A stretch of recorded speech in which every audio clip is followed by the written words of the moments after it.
안녕하세요. 저는 곧 40을 바라보고 있는 30대 후반 여성입니다. 얼마 전 지인이 30대가 지나기 전에 꼭 하고 싶은 일이 있냐고 물어보는 말에 단 한 달만 푹 쉬고 싶다는 얘기를 했던 적이 있었어요. 그동안 세월을 되돌아보면 정말 쉴 틈 없이 일을 했던 것 같은데요. 정말 많은 일들이 있었지만 아직까지도 제 마음에 상처로 남아있는 사건이 있답니다. 그 얘기를 오늘 한번 꺼내보려고요. 저는 보육원 출신이에요. 제가 2살이 됐을 때쯤 누군가 보육원에 절 버리고 갔다고 들었어요. 자라면서 한 번도 절 찾아온 사람은 없었고, 저는 그렇게 보육원에서 쭉 자랐습니다. 뭐든 하나에 꽂히면 끝까지 파고드는 성격이라 공부도 그렇게 했던 것 같아요. 대학도 장학금을 받고 진학을 했고, 대학에 가서도 전 다른 것보다 생계를 위해 아르바이트를 하면서 대학 학점까지 챙기느라 바빴어요. 그때쯤 다들 한다는 미팅이나 소개팅은 꿈도 못 꿨었죠. 정신없이 20대를 보냈고 졸업을 하고 나서는 취업을 하기 위해 노력했어요. 너무나 치열하게 살다가 20대 마지막쯤 만나게 된 게 바로 남자친구였죠. 제 인생에서 첫 남자친구였는데 남자친구는 처음 절 본 순간부터 반했다며 고백을 했고 연애를 시작했죠. 연애 초반에는 남자친구의 다정한 면이 너무 좋았어요. 소연아, 나 사실 너 처음 봤을 때부터 바로 이 사람이구나 싶었어. 첫눈에 반한다는 말 있지? 내가 이번에 처음 그걸 느꼈다니까? 사실 보육원에서 자랐다는 얘기 듣고는 조금 놀라긴 했는데, 소연이 널 봤을 때는 그런 생각이 전혀 들지 않았어. 난 부모님 밑에서 온갖 지원받으면서 의대까지 나왔는데, 그런 거 없이 혼자서 꿋꿋하게 생활했다는 게 정말 대단하다고 생각해. 에이, 정우 씨도 대단하지. 학교 다닐 때 1등 놓친 적이 없다며. 나도 공부해봐서 아는데 매번 1등 하는 거 그거 정말 쉬운 일이 아니더라. 공부할 때 나도 진짜 열심히 했거든? 근데 늘 1등 하는 애들을 따라잡기는 어렵더라고. 나도 나름 노력 많이 했는데도 말이야. 그래서 정우 씨 보면 정말 대단하다고 생각해. 근데 정우 씨는 내가 보육원에서 컸다고 하니까 좀 걱정되지는 않았어? 걱정? 아, 없었다고 하면 거짓말이겠지만, 그렇다고 크게 걸리는 건 아니라고 생각했어. 오히려 난 소연이 네가 궁금했거든. 솔직히 어떤 지원도 안 받고 지금 이 자리까지 온 거잖아. 그것만 봐도 진짜 대단하다고 생각했거든. 그래서 내가 더 널 소개해달라고 졸랐던 거야. 만나보니까 성격도 너무 좋고 잘 맞으니 이 사람이 지금까지 기다린 그 사람인가 보다 생각이 들었지 뭐. 남자친구는 저보다 10살이 더 많았어요. 그동안 여러 여자들을 만났지만 자신을 이해하고 받아주는 사람을 만나지 못했다고 했죠. 직업이 의사이니 시간이 없었겠다는 생각도 많이 들었어요. 연애 초반에는 남자친구는 정말 다정하고 절 꼼꼼하게 잘 챙겨줬어요. 시간이 날 때마다 절 챙겨주려고 노력했죠. 그런데 이게 과할 때가 종종 있더라고요. 남자친구와 주로 다퉜던 게 바로 제 일과를 과도하게 컨트롤하려고 해서였어요. 정우 씨, 나 이번 달 말에 출장 갔다 와야 한다고 했잖아. 우리 여행은 다음에 가자니까. 정우 씨 휴가 조절할 수 있다고 괜찮은 날 말해달라고 해서 말한 건데 왜 갑자기 그날 아니면 안 된다고 그래? 그럼 이번 휴가에는 따로 보내야 할 것 같아. 이번 출장 나한테 중요한 일이라서 미룰 수 없어. 거기다가 다른 사람한테 맡길 수도 없는 일이고. 그냥 여행은 다음에 가자. 거기는 직원이 너밖에 없어? 저번 달에도 출장 갔다 왔는데 또 이번 달에 출장을 가는 게 말이나 돼? 무슨 해외 출장을 그렇게 많이 가? 무슨 의사보다 더 바빠.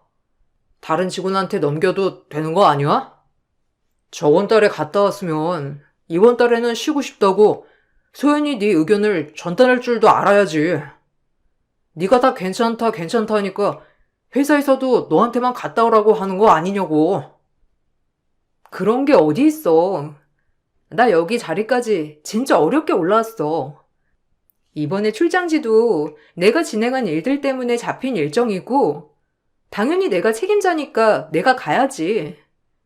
벌써 여러 번 말했는데 또 그렇게 얘기하면 어떡해. 다음에 정호 씨 길게 쉴 때 같이 여행 가면 되는 거지. 너무 내 일정을 존중해주지 않는 것 같아. 지난번에도 정호 씨 일정 맞춰서 조절하느라고 내가 가야 하는 일을 동료한테 넘긴 적도 있었잖아. 근데 또 그렇게 하라고? 나는 네가 무리하는 것 같아서 그러지. 승진하는 것도 물론 중요한데 이번에 가족들한테 소개도 해주고 싶었는데 시간이 안 되니까. 원래 사랑하면 이렇게 되는 거야. 난 소연이 너랑 같이 시간 보내고 싶어서 스케줄도 조절하는데 너는 그러지 않은 거 보니 날 사랑하지 않는 것 같아. 남자친구는 제가 하는 행동이 마음에 들지 않을 때면 본인을 사랑하지 않는 거 아니냐며 말을 하곤 했어요. 사실 전 제 일을 정말 사랑했고 어린 나이에 승진도 빨리 했죠. 그 과정 속에서 사람들한테도 많이 치였고 일에도 많이 치일 만큼 쉽지 않았어요. 특히나 남자친구를 사귀고 나서 종종 이런 일들이 있을 때마다 난감하기도 했죠. 그래도 전 나름 일과 연애 사이에서 잘 조절하고 있다고 생각을 했어요. 전 제 일을 사랑하는 만큼 남자친구의 일도 존중해줬고, 무슨 좋은 일이 있을 때마다 누구보다 축하해줬죠. 그렇지만 남자친구는 그렇지 않았던 것 같아요. 정우 씨, 나 이번에 승진했어. 출장 다녀오는 길에 얘기 들었어. 진짜 그동안 많이 꿈꿨던 일인데 이렇게 되다니. 나 진짜 꿈꾸는 것 같아. 오늘 너무 기분 좋은데 우리 축하 파티 할까? 정우 씨, 뭐 먹고 싶은 거 있어? 오늘은 내가 쏠게. 와, 너희 회사는 진짜 승진 잘해주는구나. 아유, 우리는 매일 환자에 치이고 업무에 치이는데 나도 일반 회사처럼 승진이나 좀 쑥쑥 됐으면 좋겠네. 쉴 틈 없이 바쁜데 회사 다니는 사람들은 퇴근하면 쉬잖아. 얼마나 좋아. 진짜 부럽다. 부러워. 정우 씨도 바쁘지. 그렇지, 그렇긴 한데, 그래도 나도 많이 노력했어. 나 엄청 바쁘게 보낸 거 정우 씨도 알잖아. 그냥 공짜로 이렇게 승진한 거 아니라니까. 아무튼 오늘은 좋은 날이니까 맛있는 거 먹고 기분 좋게 보내자. 그래. 소연이 너 승진한 거 진짜 축하해. 이참에 나도 병원 그만두고 일반 회사나 들어가 볼까? 나도 좀 쉽게 일하고 싶다, 진짜. 편안하게 그냥 나한테 맡긴 일만 좀 하면 되는 거고, 출퇴근 시간 딱 정해져 있고, 진짜 부러워. 병원 그만두고 회사 다니는 거 어떻게 생각해? 나 잘할 거 같지 않아? 남자친구의 일이 심리적인 부담도 크고 체력적으로도 힘든다는 건 알고 있었지만 그렇다고 제 일을 이렇게 평가한다는 게 너무 서운하기도 했어요. 남자친구 주변엔 거의 의사인 사람들이 대부분이었고 회사 생활을 하는 지인들은 별로 없었죠. 그래서인지 더 시선이 다를 수 있겠다는 생각을 하고선 넘어갔던 것 같아요. 남자친구가 나이가 있다 보니 저희는 결혼을 전제로 연애를 시작했는데 그래서 대화를 할 때면 결혼에 대한 얘기를 자주 나누곤 했었죠. 나는 결혼하면 바로 아이 낳았으면 좋겠어. 내가 뭐 은퇴 이런 게 딱히 정해져 있는 일은 아니지만 일단 지금 나이가 많으니까 주변에 보니 아이 낳으면 바로 엄마는 전업주부로 아이 키운다고 하던데 소연이 너도 잘할 수 있지? 어려운 건 우리 엄마가 좀 도와주면 되는 거고, 우리 엄마도 평생 전업주부셔서 살림 이런 거 배울 일 많을 거야. 엄마가 진짜 똑부러지시게 잘하시거든. 어?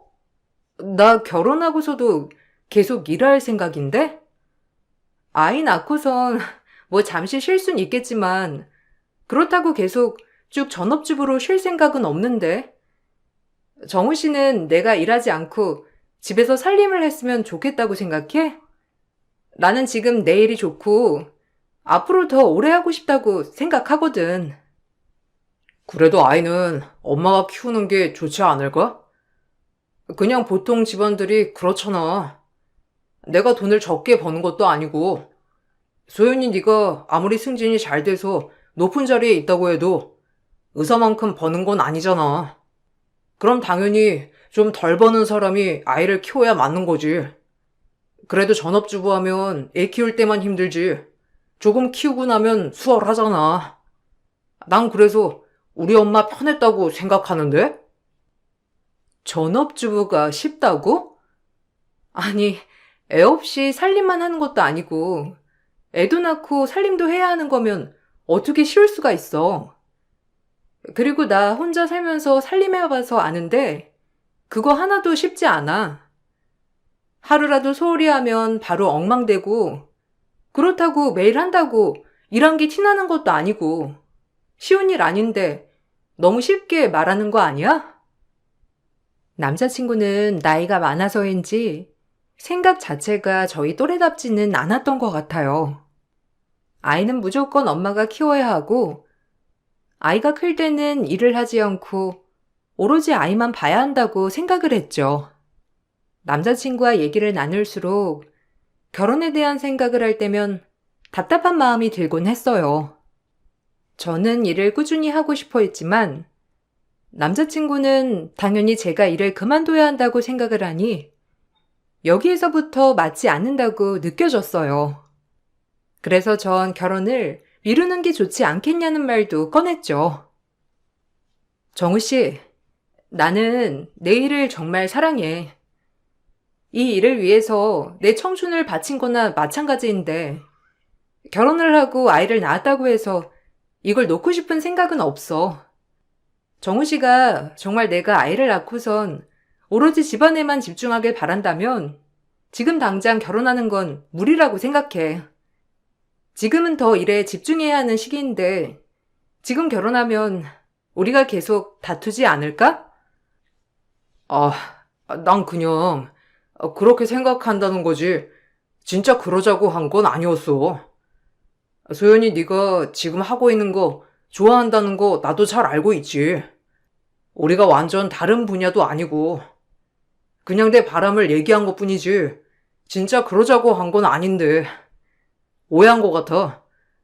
그래도 결혼 미루자고 하는 건 좀 그렇지 않아? 우리 내년 초에는 결혼하기로 결심했잖아. 맞아.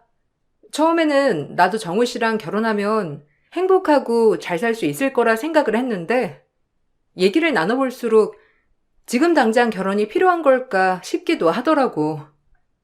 정우 씨랑 나랑 지금 아이 낳는 것부터 육아까지 여기서부터 서로 맞지 않잖아. 나는 지금 중요한 시기고. 아휴, 알았어. 그럼 아이 당장 낳지 말자. 조금 늦추면 되지 뭐. 아니면 아이 낳고 내가 휴직할게. 도우미를 고용하든지 하면 되잖아. 일 쉬라고 말 안 할 테니까 결혼 미루자는 건 좀 너무했어. 결혼을 미루자는 얘기가 나오자 남자친구는 바로 말을 바꾸더라고요. 전 그때 그냥 그런 얘기를 하는가 보다 생각을 했어요. 그 후로 아이를 낳는 것에 대해서는 직접적으로 얘기를 한 건 아니었지만 은근슬쩍 지나가는 애만 보면 자꾸만 아이 얘기를 꺼내곤 했어요. 왜 이렇게 아이에게 집착을 하는가 싶었는데 남자친구 얘기를 듣고 놀랄 수밖에 없었죠. 그거 내 동기 있지?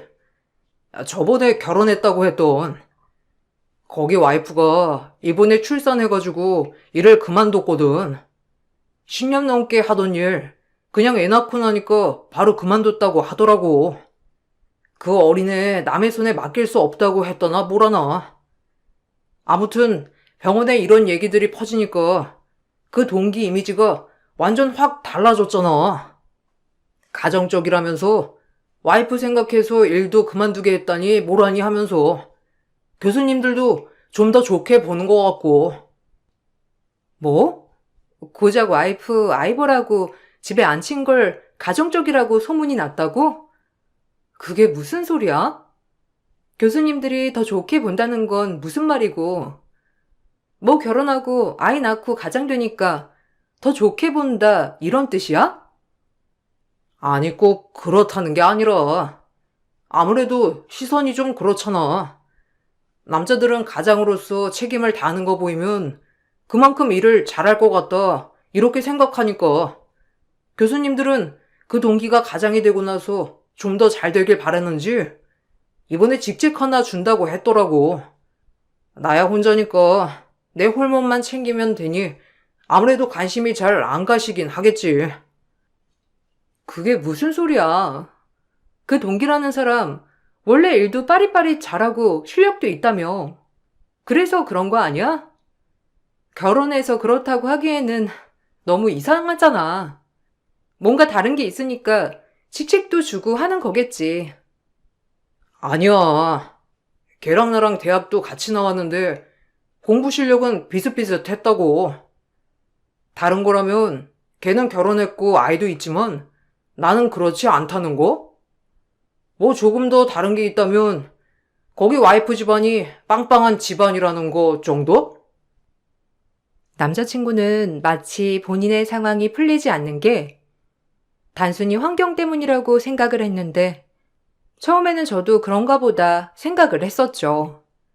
우연히 남자친구와 데이트를 하다 예비 시모를 마주친 적이 있었어요. 그때 당시는 그냥 지나치면서 인사를 했었는데 나중에 남자친구가 저에 대해서 물어보는 걸 듣고서는 놀랄 수밖에 없었어요. 저번에 우리 엄마 지나가면서 만났잖아. 엄마가 소연이 너에 대해서 엄청 물어보시더라고. 이번에 처음 본 거지? 아, 그때 정식으로 인사 갔더라면 좋았을걸.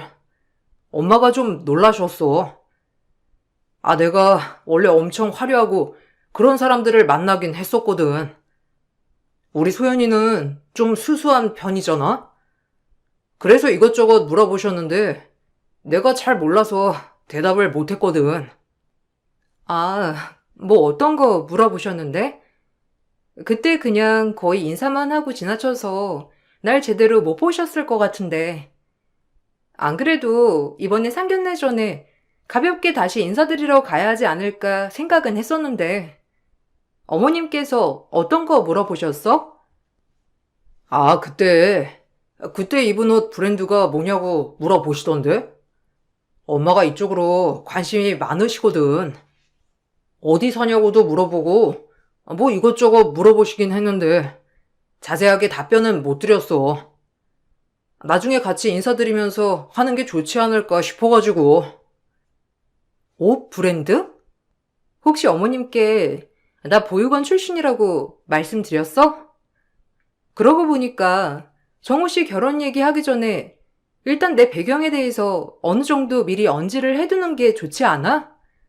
내가 가서 바로 말씀드리기보다는 어느 정도 생각을 해두시는 게 좋을 것 같아. 굳이 왜? 어차피 나중에 다 알게 될 거 좀 늦게 말하자. 우리 부모님은 그런 편견은 없으신데 아무래도 나이대가 옛날 어른들이잖아. 그러니 놀라실 수도 있으니까 그냥 맞닥뜨려서 얘기하는 게 나을 것 같은데. 아직 부모님한테는 말씀을 못 드렸어. 그냥 상견례에 가까워지면 얘기할게. 남자친구는 저에게는 제 배경에 대해서 전혀 신경을 쓰지 않는다고 했지만 본인 부모님에게는 제대로 말을 하는 것 같진 않았어요. 물론 말을 꺼내기 쉬운 건 아니겠다 생각을 했었는데 끝까지 미루겠다는 답변을 들으니 어떻게 말을 꺼내야 할지 당황스러웠죠. 한번 예비 시모를 마주친 이후로 그쪽 집안에서는 저에 대해 너무나 궁금해 했어요. 그렇다고 남자친구가 속 시원하게 말을 해주는 게 아니었는지 종종 절 초대하겠다는 의사를 전달하셨죠. 소연아, 이번 주말에 일 바빠? 그냥 대충 마무리하고 우리 집에 가자. 엄마가 너 이번 주말에는 꼭 데리고 오래. 아무리 그래도 상견례 하기 전에 부모님 뵙고 인사는 해야 하는 거 아니냐고 해서 이참에 시간 내서 한번 다녀오자. 이번 주말에 엄마가 김장한다고 하셨거든? 가서 도와드리면서 점수도 좀 따고 그래. 엄마한테 잘 보이면 결혼 준비하는데 좋을 거야. 김장? 나보고 정호 씨 집 김장하는 날에 가서 도우라는 말이야? 나 그날 회사 일 때문에 갈 수도 없고, 일이 없다고 하더라도 김장날에 가서 일하는 건 좀 아닌 것 같아. 아직 결혼한 것도 아니고, 내가 굳이 가서 도와드려야 하나 싶은데. 왜? 너는 나랑 결혼하면서 시어머니랑 잘 지내고 싶은 마음이 없어? 미리 친해지고 그러면 좋잖아. 엄마도 며느리감 보고 싶어서 부르시는 건데 와서 좀 도와주면 더 좋지.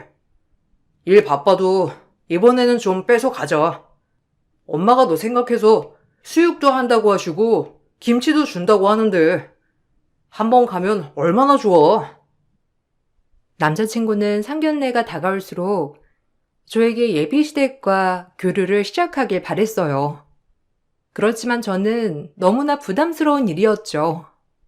매번 거절을 했지만 그럴 때마다 서운한 마음을 숨기지 않고 표현을 하더라고요. 한 번은 얼굴도 보지 않은 예비시모가 갑작스럽게 연락이 온 적도 있었어요. 나 정우 엄마야. 내가 어른이니까 말 놓아도 되지? 저번에 정우 통해서 김장하러 오라고 했더니 바쁘다고 못 온다며? 아니, 그래도 결혼까지 생각한다는데 한 번은 와서 인사도 하고 일도 좀 돕고 그러면 좀 좋니? 요즘 애들은 결혼식 하기 전까지 시댁에는 발걸음조차 안 한다곤 한다지만 그래도 한 번은 와야지. 이번 주말에는 바쁘니? 내가 뭐 물어볼 것도 있고. 안녕하세요. 안 그래도 한번 인사는 드려야 하는데 생각은 했었어요. 그런데 제가 일이 좀 바빠서 시간이 안 나서요. 정우 씨도 바쁘기도 하고 서로 시간 맞추려고 하니까 맞는 시간대가 없더라고요. 다음에 정우 씨 쉬는 날에 같이 시간 맞춰서 갈게요. 아니, 정우 쉬는 날 맞춰서 올 필요가 뭐가 있어? 어차피 우리가 궁금한 건 여자친구니까 한번 와서 인사하면 되는 거지 뭐. 어쨌든 불편하다고 하니 더 이상은 오라가라 안 하겠다만 너 이거 나한테 한번 찍힌 거야. 알지? 다음에 올 때는 제대로 갖춰와야 내가 점수 줄 거다. 얼굴도 못 본 예비 시모의 말은 너무나 당황스러웠어요. 결혼도 하기 전부터 이런다니 답답한 마음이 들었죠. 남자친구와의 결혼에 대해서 고민이 생겼던 이유는 이뿐만이 아니었어요. 남자친구 지인들과 가끔씩 함께 만날 때가 있었는데 그때 남자친구 태도가 전 너무 마음에 들지 않았죠. 아유, 소연 씨는 어떻게 정우랑 결혼까지 생각했어요? 솔직히 정우 이 자식 의사만 아니면 그다지 메리트 있는 건 아닌데 정우 집에는 인사 한번 간 적 있어요? 어머님이 보통이 아니시거든요. 소연 씨는 진짜 대단한 것 같아요. 일도 엄청 열정적으로 잘하고 그만큼 능력도 있고 우리야 뭐 의사니까 우리 일만 잘하면 된다지만 들어보니 소연 씨 이것저것 할 수 있는 일 많다면서요? 아니에요. 뭐 다들 회사 다니면 하는 일들이죠 뭐. 의사도 쉬운 일이 아니잖아요. 생명을 다룬다는 게 얼마나 부담도 크고 심리적인 압박도 크겠어요. 힘들죠. 정호 씨 집에는 아직 인사는 한 번 안 가봤는데 다들 똑같이 말하시네요. 어머님이 정말 대단하신 분이신가 봐요. 아유, 말도 마세요. 처음 우리 병원 왔을 때부터 유명했죠, 뭐. 같은 의사 동료들한테도 정우한테 접근할까봐 전전긍긍 하셨는데, 뭐 그래도 소연 씨 능력 있으니까 그거 인정해서 받아주신 건가? 저희는 정우 결혼 진짜 못할 줄 알았거든요. 근데 이렇게 결혼한다고 하니 얼마나 놀랐겠어요. 야, 다 그게 맞는 게 있으니까 그런 거지. 여자친구가 부모님 없이 자라가지고 좀 외로움을 많이 타. 내가 그거 다 충족시켜주니까 결혼하는 거지. 그리고 우리 엄마가 뭐 얼마나 심하다고 그러냐? 원래 자식 키우면 그런 마음이 있는 거야. 니들은 결혼할 때 안 그랬어? 다들 그랬으면서. 그리고 소연이는 땡 잡았지 뭐. 회사원이 의사 만날 수가 있었겠냐? 지인들 앞에서는 저를 계속해서 까내리는 것 같아 기분이 나쁘더라고요. 나중에 불편했다는 것을 얘기하니 자신은 그런 생각이 없었다며 오해라고 말을 했죠. 그래도 남자의 자존심 때문에 그럴 수 있다고 생각하며 참았어요. 제 고민이 절정에 이르게 된 순간은 바로 상견례를 앞둔 며칠 전이었어요. 급하게 저를 만나자며 불렀던 남자친구는 부랴부랴 절 데리고 백화점으로 향했죠. 갑자기 백화점에는 왜 가?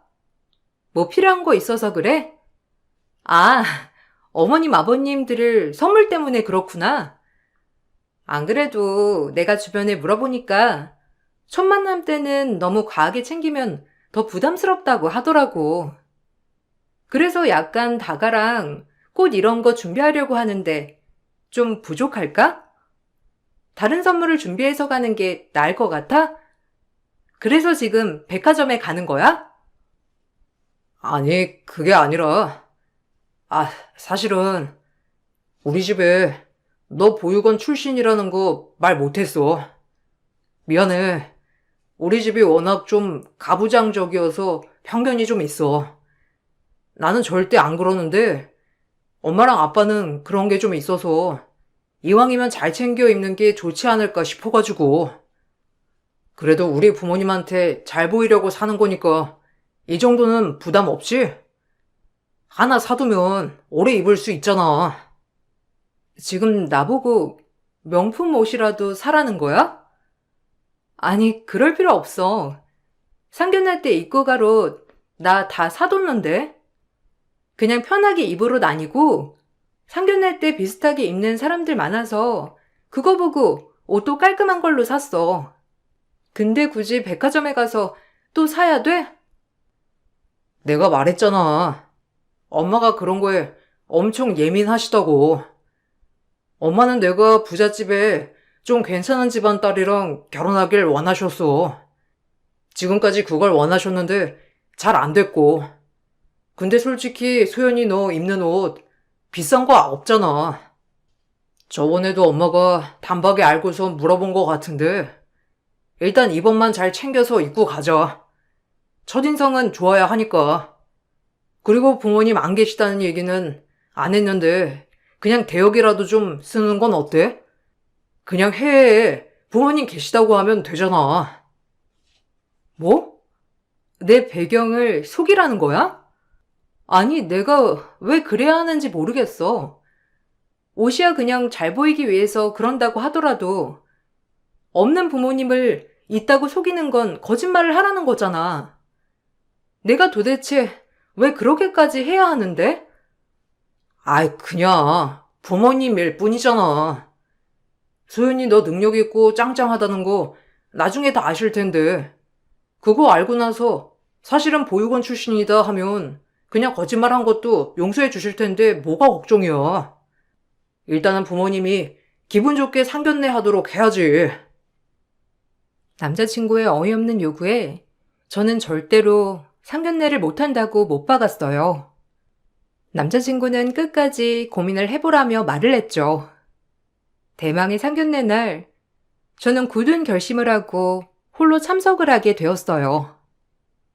상견례 자리에 들어가니 예비 시부모와 남자친구가 자리에 있었어요. 저 혼자 들어오는 모습을 보고서는 남자친구는 한숨을 잔뜩 쉬었고 예비 시부모님은 의아한 얼굴로 물었어요.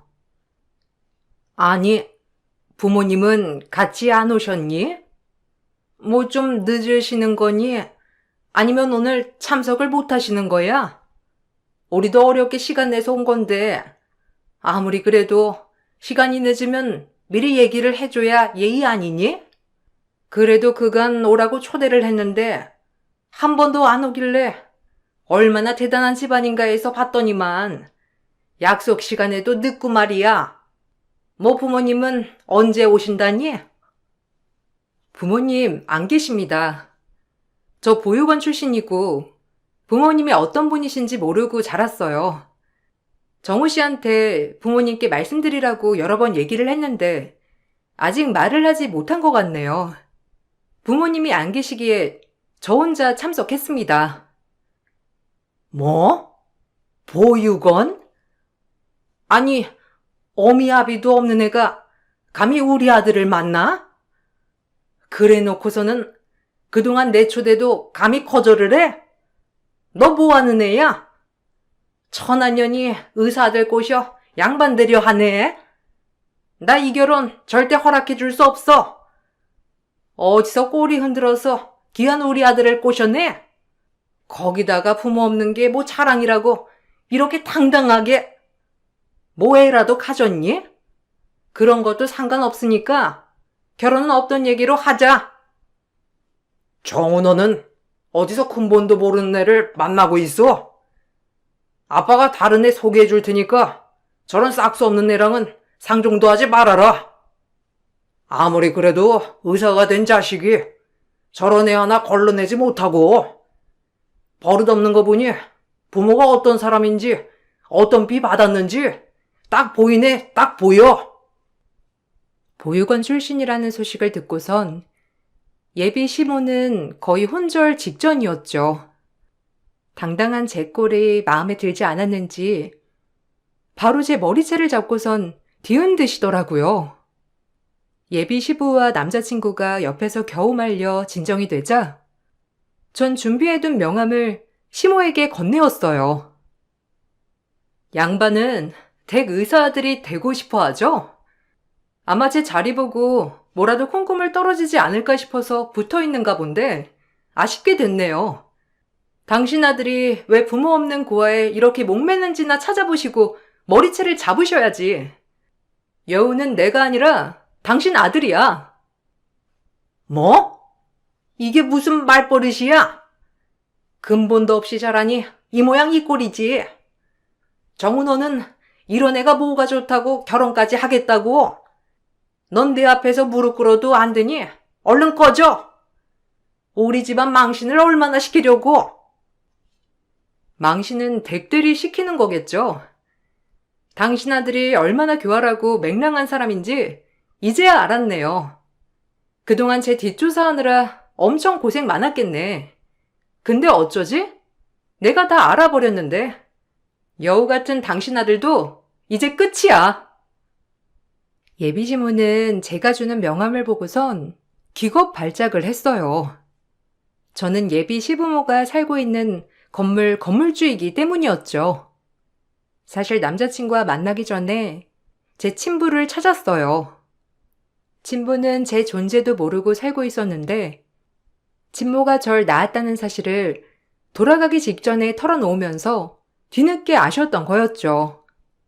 아무리 찾으려고 해도 찾을 수 없었던 저였지만 제가 나중에 뒤늦게 친부를 찾고자 유전자 등록을 하고선 만나게 되었어요. 그런데 이미 친부는 돌아가신 후였고 유일한 혈육이었던 제가 친부의 상속인이 되었고 친부가 가지고 있던 건물이 바로 제 재산이 되었어요. 얼굴 한번 본 적 없는 친부가 저에게 준 처음이자 마지막 선물이었어요. 남자친구는 사실 병원 내에서도 실력 없는 의사로 정평이 나 있었고 쫓겨나기 일보 직전이었던 상황이었어요. 그런데 본인 친가는 넉넉하지 못했고 개헌을 하기에도 어려웠죠. 자신들의 처지는 생각하지 않고선 주제 넘치는 며느리만 바라던 시모와 무능력한 시부, 실력 없는 의사 남자친구까지 엉망인 상황에서 연애하기에도 힘들었었는데 자신과 비슷한 처지, 아니 자신보다 더 좋지 않은 처지라 생각을 해 절 어떻게든 꼬셔 결혼을 할 수 있을 거라 생각을 했었던 것 같아요. 거기에서 그쳤다면 좋았겠지만 우연히 저희 집에 방문해 세금 내역을 보니 뭔가 있다 생각을 했던 모양이었어요. 그 뒤로 제 뒷조사를 한 거였죠. 소연아, 내가 다 해명할게. 나 진짜 너 사랑했어. 너랑 결혼하고 아이 낳으면서 오손도손 잘 사는 게 내 꿈이었다고. 난 네가 부자라서 결혼하겠다고 한 게 아니라 그냥 같이 살면 행복할 것 같아서 결혼하겠다고 한 거야. 뒷조사는 그냥 궁금해서 해본 것뿐이고. 그래서 요즘 자꾸 병원 나올까 개원할까 그런 얘기를 한 거였잖아. 당신네 부모 사는 그 건물에 비어있는 병원 자리 자꾸 언급했던 이유도 그것 때문이었어? 그래서 어떻게든 결혼이라도 해서 그 자리라도 차지해 보려고? 아니, 그게 아니라. 그래. 너랑 결혼하면 그 자리 그냥 내가 쓸 수 있겠다고 생각한 건 맞지만 솔직히 너도 결혼하기에는 좀 힘들잖아.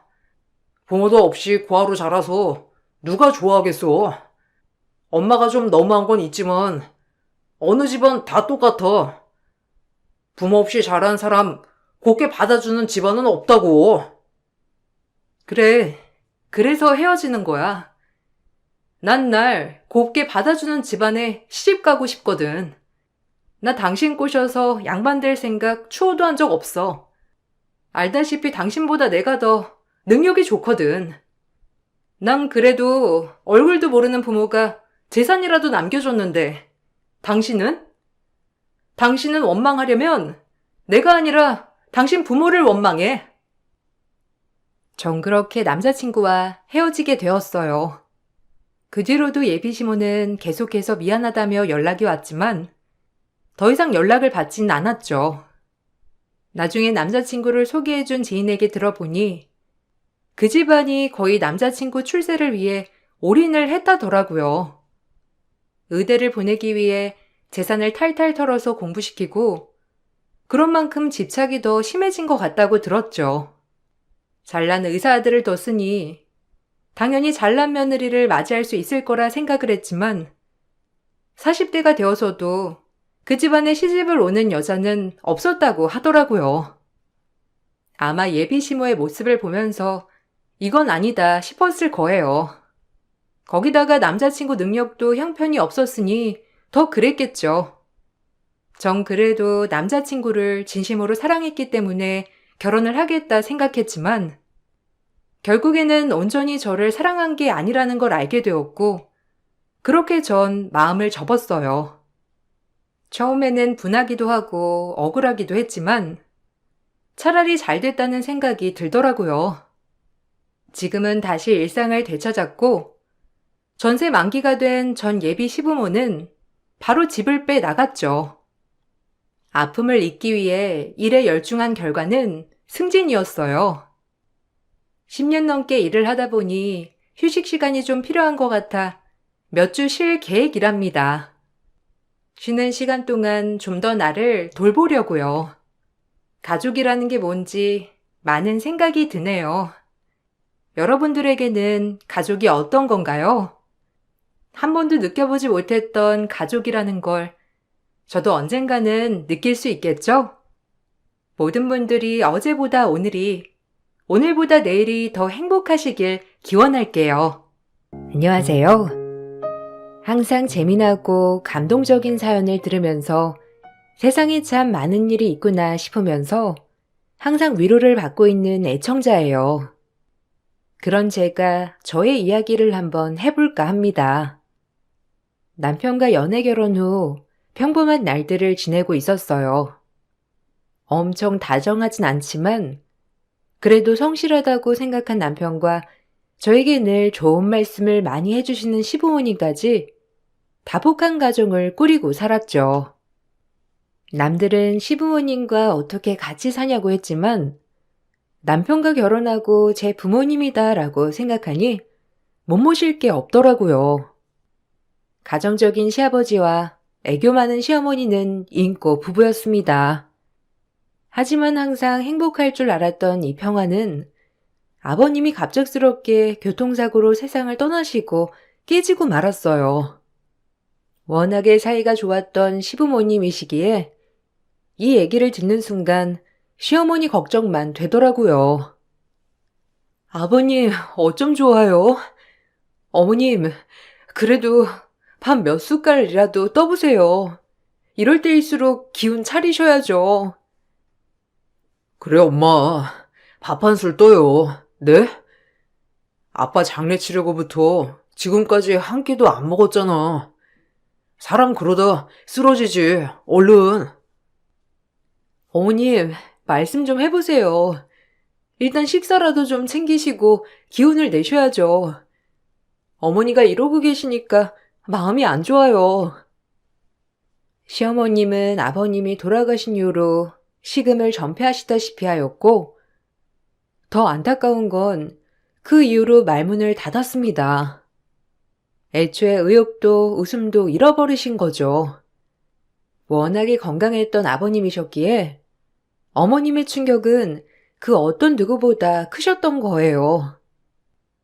그런 어머님이 걱정되어 남편과 전 어머님을 모시고 병원에 갔으나 병원에선 청정병력 같은 소리를 듣게 되었어요. 선택적 함구증이에요. 본인이 아예 입을 닫아 버리신 거죠. 우선 말하는 사람에 대한 부담감을 줄일 수 있도록 도와주시고, 집에서나 밖에서나 단계적으로 말하기 연습을 시도해 보는 것이 가장 적절한 치료입니다. 너무 강압적으로 말을 하게 하면 오히려 말이 더 늦어질 수 있거든요. 약물 치료도 해볼 수 있는데, 약에 대한 부작용도 있어서 비약물 치료로 해보죠. 그럼 언젠간 말을 하실까요? 혹시 시간은 얼마나 걸리실까요? 이게 장기화되는 건 아닌지 싶어요. 그건 아무도 모릅니다. 한 달 만에 입을 여실 수도 있고, 몇 년이 걸릴 수도 있고, 본인 의지에 따라 다른 거죠. 일단 환자가 최대한 마음이 편해질 수 있도록 가족분들이 도와주셔야 합니다. 너무 강압적으로 말을 해보라고 하진 마세요. 어머님은 충격으로 선택적 함구증이라는 진단을 받으셨고, 그 이후부터 입을 여시지 않았어요. 많은 노력을 해보았지만 어머님은 끝까지 입을 열지 않으시더라고요. 안타까움에 마음이 미어졌고, 그런 어머님을 최선을 다해 모셔야겠다고 생각했어요. 제가 시집 올 때부터 지금까지 정말 따뜻하게 대해주신 분이었기 때문에 당연히 이렇게 해야 한다고 생각했죠. 하지만 며느리인 저보다 아들인 남편은 어머님을 답답하게 여기기 시작했고, 그러면서 어머님께 짜증을 내는 일이 허다했죠. 아, 답답해 진짜. 언제까지 말씀을 안 하신다는 거야? 눈동자에 초점도 없고, 당신이 집에 있으면서 말 좀 시켜봤어? 의사가 그랬잖아. 억지로 하면 안 된다고. 천천히 어머님이 말씀하시고 싶을 때까지 기다려야지. 그냥 지금은 최대한 어머님 마음만 헤아려 드리고 싶어. 아버님, 어머님 얼마나 사이가 좋으셨어. 그러니 충격 받을만 하지. 당신도 알잖아. 그래도 산 사람은 살아야지. 지겹다 진짜. 모든 말에 대꾸를 안 하니 안 답답하고 배겨? 중요하게 할 말도 있는데. 오히려 남편이 많이 답답해하였지만 그런 남편도 다독였어요. 그렇게 제가 어머님을 잘 모시면 어머님의 말문이 금방 터질 것 같다고 생각했던 거와는 달리 어머님의 말문은 쉽게 열릴 기미가 안 보였어요. 전 그런 어머님을 늘 모시고 다니며 단풍 구경에 꽃 구경에 평소에 어머님이 좋아하던 모든 것들을 해드리며 기분 전환을 많이 시켜주었답니다. 몇 년이 지나고 그제야 어머님은 미소를 조금씩 보이기 시작하였고 몇 년 동안 제 노력이 빛을 발하 작은 미소라도 볼 수 있게 되었죠. 어머님, 이제 웃으시네요. 거봐요. 이렇게 웃으니까 얼마나 좋아요. 어머님은 미소가 아름다우시니까 항상 이렇게 웃고 지내세요. 제가 언제나 웃게 해드릴게요. 오늘은 애비가 또 늦는다네요. 저랑 어머님 그리고 재영이 셋이서 매일 집에서 밥 먹는 것도 지겨운데 우리 셋이 외식이나 할까요? 어머님이 좋아하는 중식당에서 배달시켜 먹어요. 나 좋아. 아빠 또 늦어? 아빠랑 놀고 싶었는데 맨날 늦게 오고 미워. 난 짜장면 먹을 거야. 짜장면 시켜줘. 어머님의 완치와 어린 아들을 건사하며 하루하루를 보냈어요. 남편은 그즘 사업이 바빠져서 늘 늦었고 접대다 뭐다 외박하기 일쑤였죠. 하지만 가장이 바로서야 집안이 우뚝 선다는 생각을 했기 때문에 남편을 그저 응원하기 바빴습니다. 집에 있는 사람보다 밖에 나가 일을 하는 사람 오죽 힘들까 하며 오히려 안타까운 마음이 들어 응원하게 되더라고요. 자기 밥도 못 먹고 일하는 거 아니야? 내가 도시락이라도 싸서 이따 낮에 회사에 좀 들릴까? 맨날 밖에 밥만 먹잖아. 어디라고 네가 회사를 와? 안 돼. 그리고 밥은 내가 알아서 챙겨 먹으니까 재영이랑 어머님이나 잘 챙겨.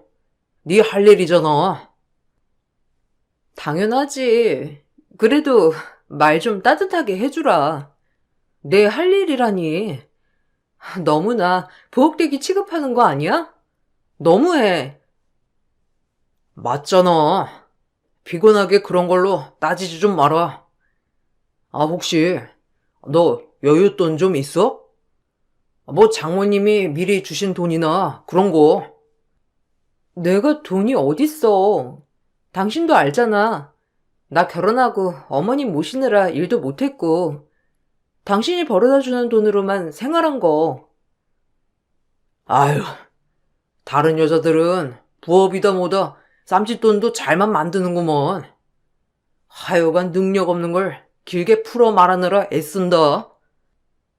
남편이 사업하면 저가에서 지원을 빵빵하게 해준다는데 이거야 원. 뒷배 없는 놈은 어디 서러워서 살겠나? 참나. 돈이 급한 거야? 갑자기 그러니까 당황스럽네. 그래도 우리 친정 얘기까지 하면서 그러는 건 좀 아니지 않아? 그럼 네가 내 뒷바라지를 잘해주던가. 내가 이런 말 안 나오게 말이야. 하여튼 정말 마음에 드는 게 없다니까. 남편의 말이 참 거슬렸어요. 그렇지만 일하느라 예민한 남편을 건들면 싸움밖에 되지 않을 것 같아 참는 날들이 많았습니다. 제가 많이 참고 지내자 남편은 제가 만만했는지 걸핏하면 가난한 친정을 걸고 넘어지면서 본인에게 도움이 되지 않는다고 하였어요. 참다 못해 어느 날은 그 말을 듣고 눈물을 펑펑 흘리고 있는데 말씀을 하지 못하는 시어머님이 빗자루를 가지고 와서 남편을 매섭게 때리는 게 아니겠어요? 그 모습을 보니 어머님께 감동도 하면서 참 감사한 마음이 들었습니다. 엄마, 왜 그래? 갑자기 왜 때리는 거야? 아니, 내가 뭐 틀린 말 했어? 맞잖아. 이 사람 집 못 사는 거 사실이고 사업하는 남편 뒷바라지 한번 못 해주니까 그냥 그렇다고 얘기한 건데 엄마가 왜 흥분을 해서 날 때리는 거야? 엄마, 내 엄마 맞아? 어머님, 저 괜찮아요. 그만하세요, 어머님. 팔 아프세요. 네? 어머님 마음 정말 잘 알겠습니다. 감사해요. 넌 우리 엄마가 네 편 들어줘서 좋겠다. 참나. 어이가 없어서요, 원. 엄마, 그만해. 아프다고. 그만 때리라고. 말씀은 하지 못하시지만 어머님은 그렇게 묵묵히 제 편이 되어주며 저에게 힘을 실어주셨어요.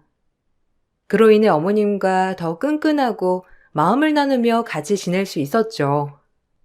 하지만 남편은 저희 집을 업신여기기 시작한 것은 물론 외도를 하기 시작했고 그로 인해 저에게 이혼까지 요구하였습니다. 뒤통수를 세게 맞은 것처럼 얼얼하였고 이렇게 믿을 사람 아무도 없구나를 깨달았어요. 시어머니도 이 사실을 알고 충격을 받으셨지만 말씀을 하지 못하셨기 때문에 그저 안타까움에 눈물을 흘리셨어요. 이혼하자고. 위자료 줄게. 애도 네가 키우게 해줄 거야. 그냥 나만 놔줘. 조용히. 좋은 게 좋은 거라고. 우리 윈윈 하자.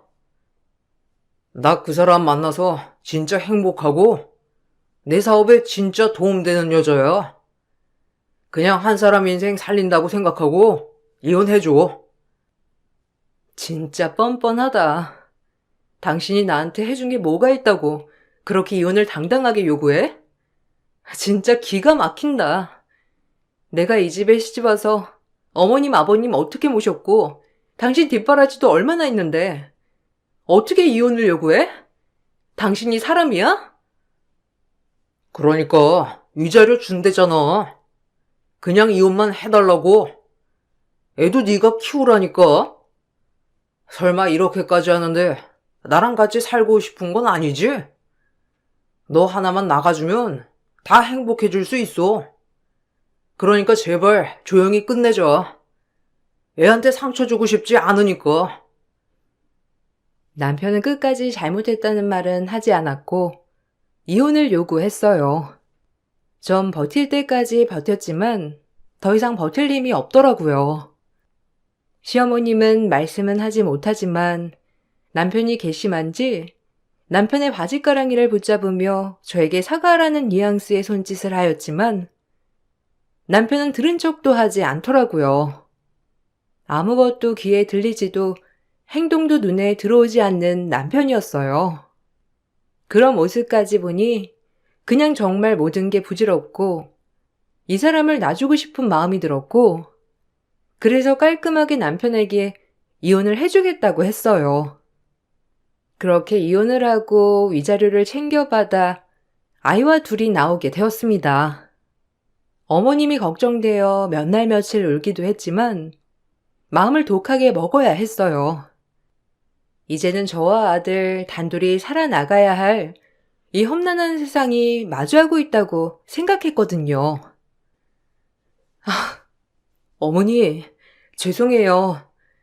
제가 끝까지 어머님 모셨어야 했는데 참 어쩔 수가 없네요.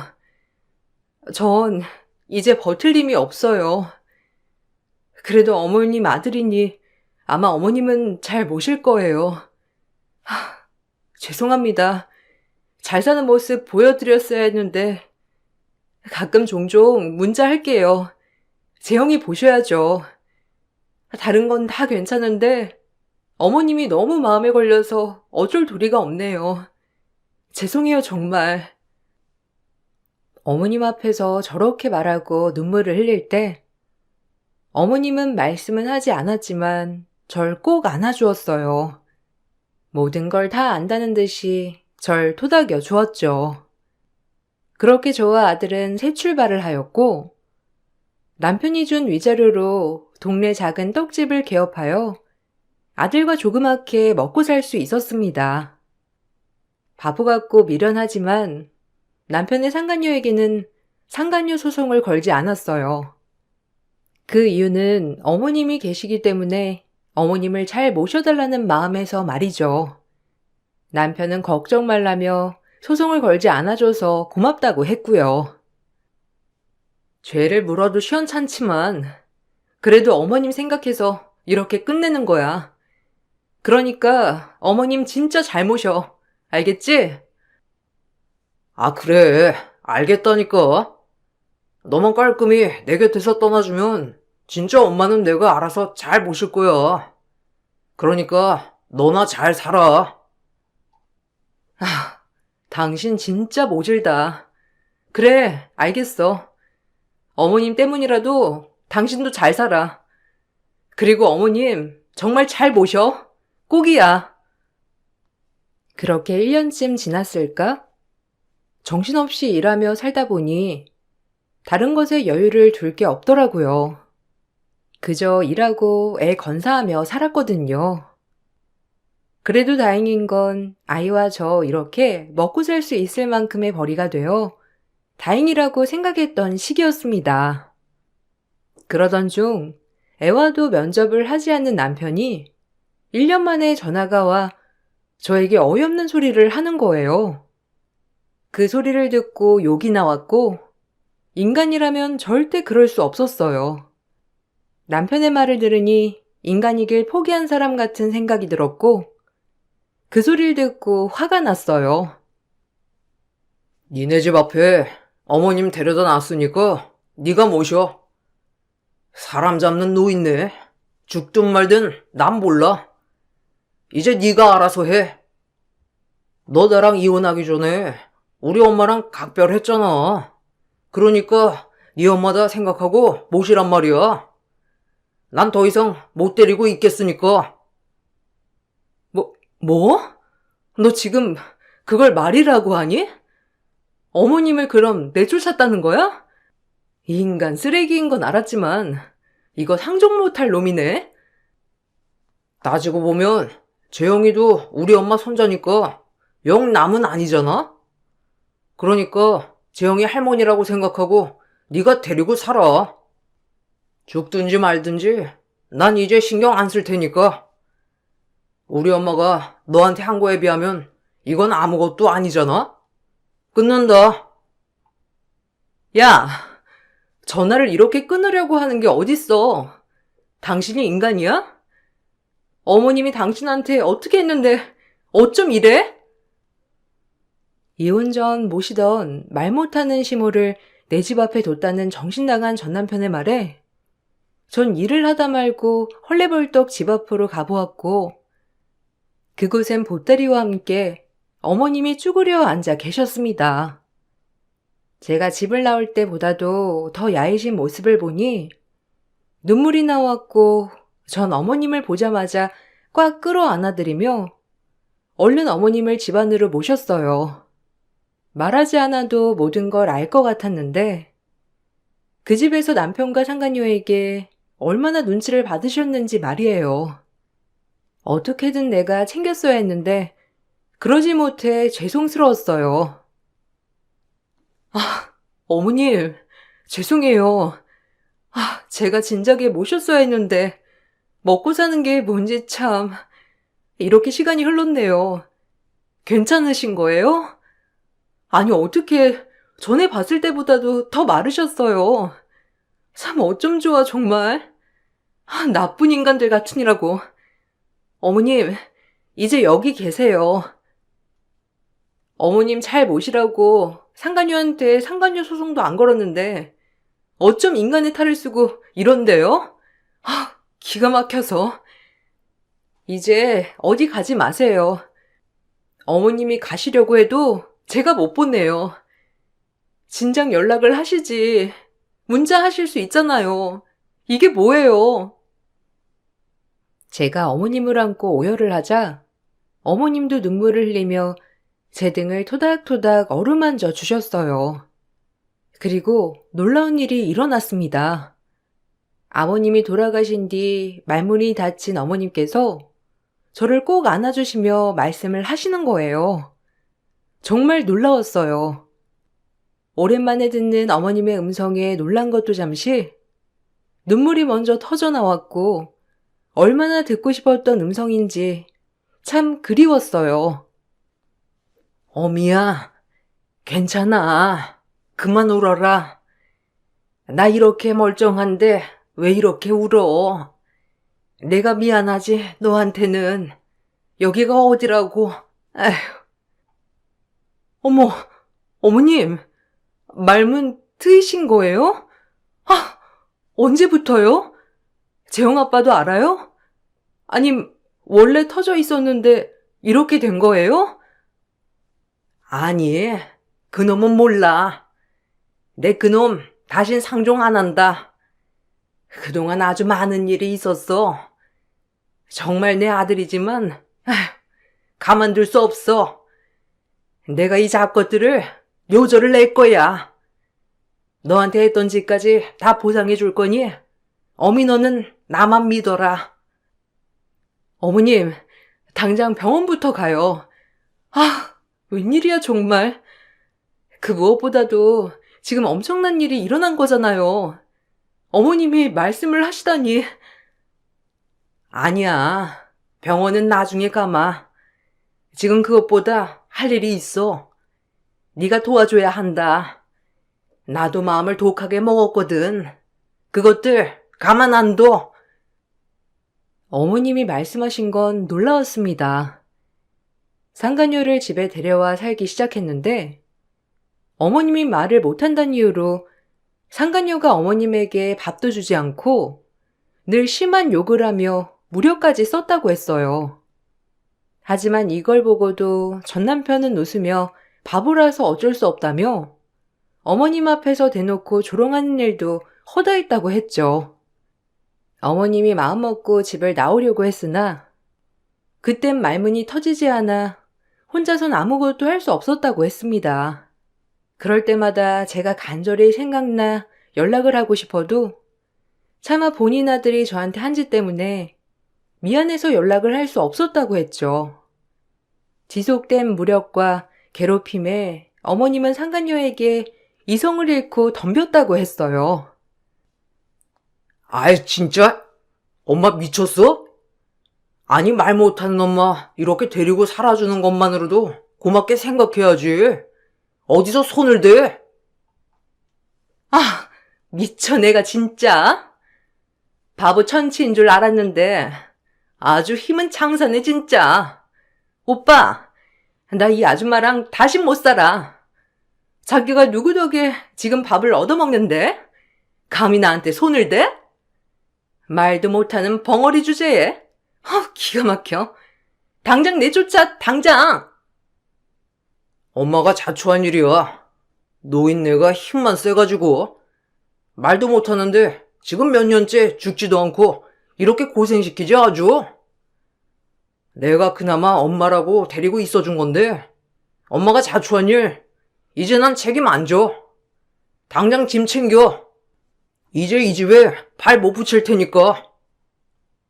그 모습을 본 전 남편은 어머님과 살 수 없다며 상간녀 편을 들면서 어머님을 내쫓았던 거예요.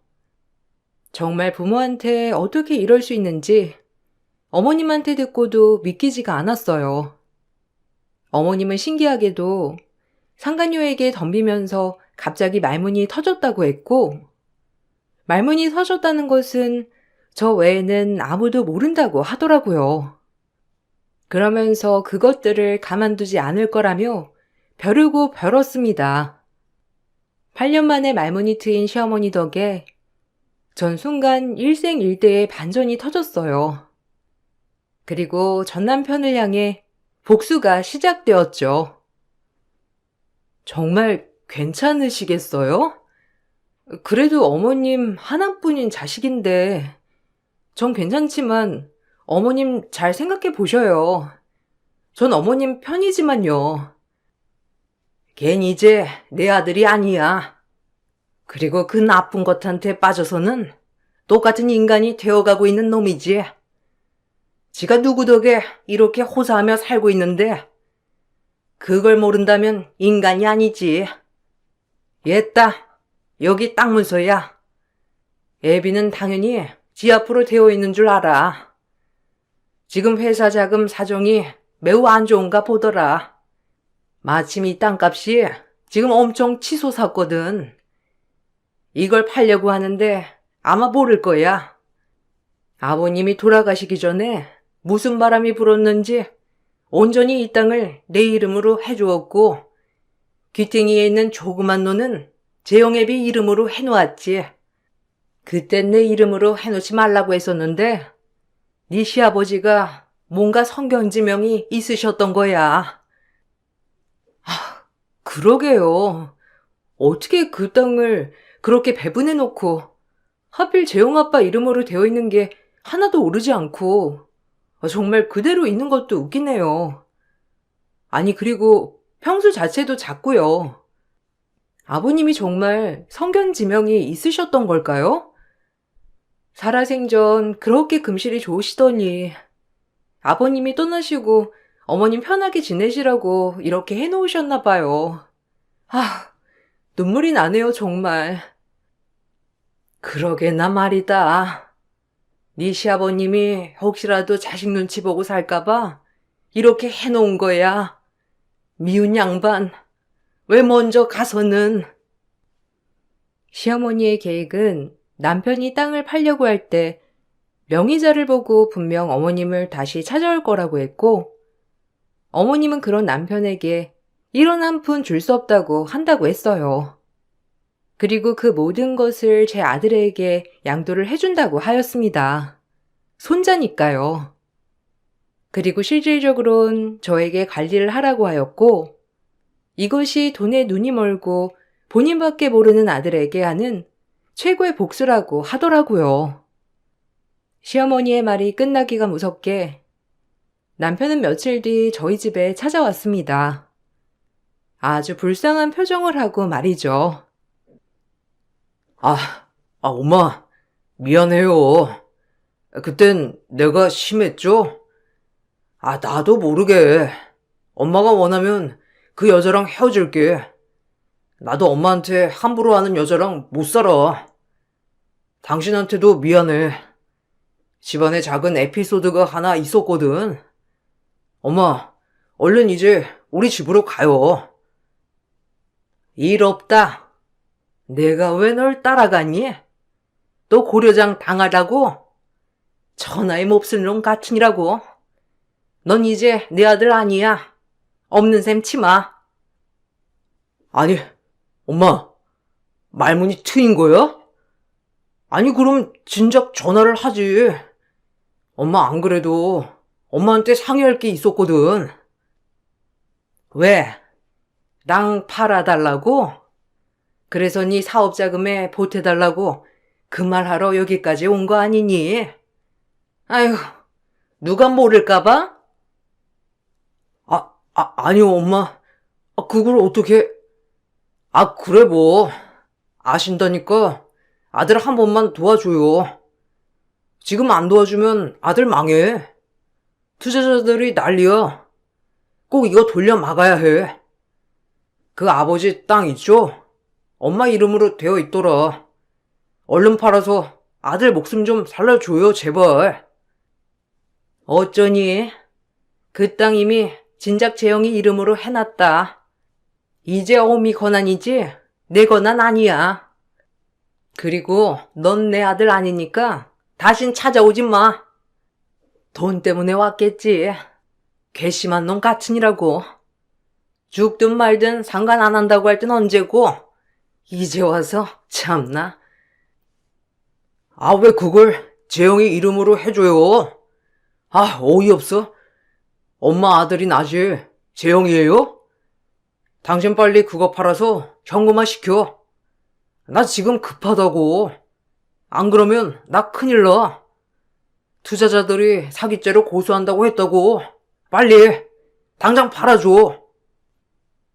그건 내가 할 바 아니지. 당신이 콩만 먹든 말든. 그리고 당신 같은 사람은 정신 좀 차려봐야 돼. 여자한테 빠져서는 자식이고 부모고 다 내팽개칠 땐 언제고. 이젠 돈이 궁하니까 찾아와서 엄마? 아들? 꼴 좋다 아주. 우스워 죽겠어. 남편의 애원에도 전 땅을 팔지 않았어요.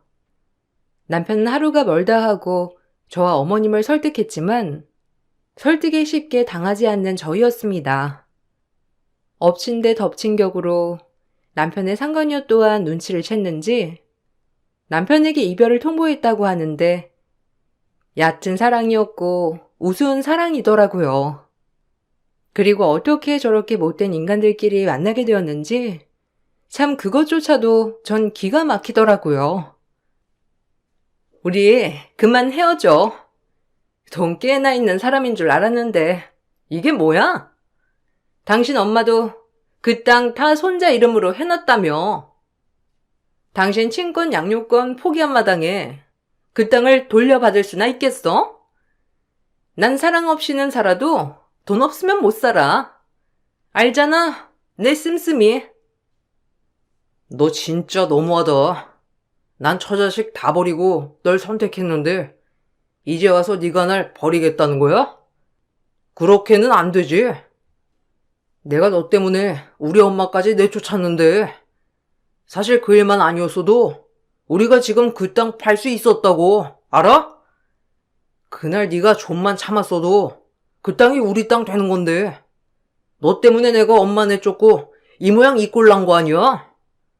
너도 책임 있어. 넌 나 못 떠나. 안 되긴 뭐가 안 돼. 어차피 우리 혼인신고도 안 돼 있는 남남이잖아. 내가 싫으면 이 집 나가는 거지. 그리고 난 당신한테 처자식 버리고 나한테 오라고 한 적 없어. 당신이 알아서 버리고 온 거지. 그러게 조강지철을 왜 버려? 당신도 똑같이 당하는 거지. 남편은 상간녀가 헤어지자고 하자 상간녀를 상대로 노인을 괴롭히고 무력을 가한 죄로 고소하였습니다. 본인의 엄마에게 한 짓을 방치하고 있다가 헤어지자고 하니 앙심을 품고 고소를 한 것이죠. 상간녀는 마지막에 본인도 시어머니에게 맞았다며 정당방위를 주장하였지만 오히려 시어머님이 맞대응이 정당방위로 인정되었어요. 아주 막장 드라마 그 자체였죠. 그리고 시어머니는 끝까지 남편을 도와주지 않았고 결국 남편은 투자자들에게 고소를 당해 구속이 되었어요. 사업을 벌려서 투자자들에게 투자만 받아놓고 정작 진전이 되지 않아 고소를 당한 거예요. 그 돈은 이미 사업하는 데 들어갔지만 적자나 다름없어 돈을 돌려주지도 못하는 상황이었답니다. 위덜은 공경하지 못하고 처자식을 버린 대가를 이제서야 톡톡히 받는 것 같아 기분이 정말 통쾌하였어요. 사실 더욱더 벌을 받아야 마땅한 인간인데 고작 구속이라니. 참 애통했지만 그래도 본인은 구속되기가 싫은지 빌더라고요. 단 한 번도 저에게 아쉬운 소리를 한 적이 없는 남편이었는데 이제 막다른 길에 다다르기 시작하자 비기 시작하더라고요. 꼭 이래야겠냐? 내가 그래도 재영이 아빤데 콩만 먹을 수 있으니까 속이 다 시원하니? 그 돈만 해줬으면 내가 사기꾼으로 콩밥을 먹겠어? 너 진짜 독하다. 그래도 한때는 살 부비고 살았던 사이인데 진짜 이럴 수가 있냐? 다시 한 번만 생각해줘. 네가 어떻게 이래? 엄마는 네 말 들을 거야. 그러니까 나 좀만 도와달라고 네가 설득 좀 해봐라. 당신이 더 독하지. 당신은 핏줄까지도 버리는 사람이잖아. 그게 어머님이건 자식이건 본인 앞길에 도움 하나 안 되면 바로 내팽개 쳐버리는 당신. 그러니 벌을 받는 거지. 그래도 다행이야. 어머님이 당신이랑 생각하는 게 정말 달라서 말이지. 나랑 재영이한테 상처 준 것, 그리고 어머님한테 상처 준 거, 다 그 깜빵 안에서 회개하고 사죄하고 새 사람 되길 바랄게. 이제 이로써 보모 자식과 여는 여기서 마지막이야. 나 죽어도 장례식에 오지 말아라. 너 같은 아들 둔 적 없으니까. 여자한테 빠진 것도 모자라서 지엠이고 처자식이고 다 버리는 무책임한 것. 저걸 낳고 미역국을 먹었다니 아주 원통하다 원통해. 감방 들어가서도 편지 쓰지 마라. 너랑 그냥 인연은 여기까지니까 다신 볼 일 없을 거다. 아, 엄마. 진짜 엄마가 어떻게 자식을 버려요? 그게 엄마예요? 아빠가 알면 진짜 기가 말 일이지. 엄마까지 왜 이래? 그땐 내가 진짜 앞뒤 분간 못했을 때라니까. 나 이제 정신 차렸어. 정말이야. 제발 엄마가 한 번만 나 봐주면 안 될까? 내가 진짜 여자에 눈이 돌았었나 봐. 엄마 미안해. 제발 내가 이렇게 사정할게요. 엄마한테 자식이 나밖에 더 있냐고. 입 다물어 이거 싸. 애미 고려장 할 땐 언제고 이제 와서 내가 널 버린다고? 난 이미 너한테 버림받았잖니? 그때후로 우리 인연은 끝난 거야. 알겠어? 깜빵에서 나와도 찾지 마. 네 인생 알아서 개척하고 죽이 되든 밥이 되든 살으란 말이야. 이제 진짜 당신이랑 엄마가 하라는 대로 하고 살게요. 그러니까 제발 한 번만 도와줘요. 네? 내가 미쳤지 진짜. 그렇게 남편은 징역으로서 벌을 받았어요. 상간녀 또한 남편이 고소하여 무력을 쓴 죄가 인정되어 벌금형을 받았답니다. 여담으로 어머님께서 상간녀가 괴롭힐 때마다 모든 것을 녹음해 놓았었거든요. 그것이 증거로 채택되어 벌금형과 함께 어머님께 위자료까지 주어야 했죠. 그리고 전 그 상간녀가 괘씸하여 지난번에 못한 상간녀 소송을 걸었습니다. 다행히도 상간 사실을 알게 된 때로부터 3년 내에 소송이 가능했기 때문이에요. 그리고 상간 사실 자체가 있었던 때로부터 10년 내에도 소송을 제기할 수 있다고 변호사가 적극 상담을 해주었기에 가능했던 일이었죠. 상간녀는 갑작스런 상간소송으로 멘털이 털렸는지 모든 의욕을 다 잃어보였어요. 그리고 6개월간의 법정 싸움 끝에 상간녀에게도 위자료를 받을 수 있었답니다. 전 남편과 상간녀 뭐 그리 대단한 사랑을 한다고 부모고 자식이고 아내를 다 버렸을까 하는 마음이 들다가도 애초에 아이 아빠 자질이 없던 사람이라 생각하니 제 마음에 남아있는 미련 또한 없어지게 되더라고요. 그 후로 전 묵은지증이 내려간 듯 잘 지내고 있어요. 고맙다, 아가. 너 덕분에 그래도 이렇게 살 수 있게 됐어. 내가 너 아니었음 지금쯤 어떻게 됐을까 생각만 하면. 에이, 아니에요. 어머님은 제 친정엄마나 다름없잖아요. 얼마나 저한테 잘해주시고 저 예뻐해 주셨어요. 우리 그런 거 생각하지 말고 그냥 지금처럼 재영이랑 저 어머님 이렇게 세 식구 잘 살아봐요. 제가 더 잘할 테니까 지켜봐 주시고요.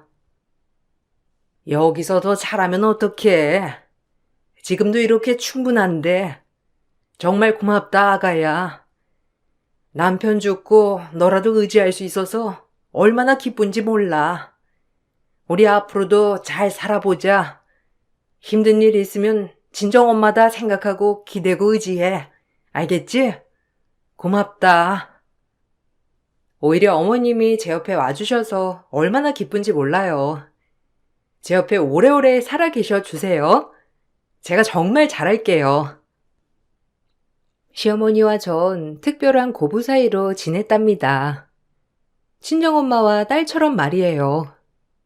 모든 재산을 제 아들 앞으로 돌려놓고 어머님은 그렇게 평생을 제 옆에서 사시다 돌아가셨어요. 오히려 돌아가시는 날 얼마나 편해 보이시던지 그렇게 사랑하던 아버님께 가는 길이라서 그런지 어머님은 그 어떤 얼굴보다도 제일 편안해 보이셨답니다. 벌써 어머님이 돌아가신 지도 7년이란 세월이 흘렀어요. 아들이 어머님 장례식 때 상주가 되어 마지막 가는 길을 배웅해 드렸는데 이게 어머님이 원하던 거여서 기뻤습니다. 그리고 어머님 덕분에 저와 제 아들은 금전적으로 여유 있게 살고 있습니다. 그래도 옆에 친정엄마 같은 어머님이 계시지 않아 마음이 허하다가도 슬프기도 해요. 그래도 이렇게 열심히 살아가는 걸 지켜봐 주시겠죠. 제 인생에서 남편은 진작에 잃었지만 또 다른 엄마를 얻은 것 같아 그래도 헛되지 않은 인생 같아요. 정말 믿고 싫은 전 남편이지만 어머님을 만나게 해주어서 어떻게 보면 고마운 마음이 들 때도 있어요. 이 글을 쓰는 내내 어머님이 너무 많이 보고 싶고 생각이 나네요. 내일은 아들과 함께 어머님, 아버님 계시는 납골당에 가봐야 할 것 같습니다. 제 이야기를 들어주셔서 감사드리고 좋은 하루 보내세요. 그럼 이만 마칠게요.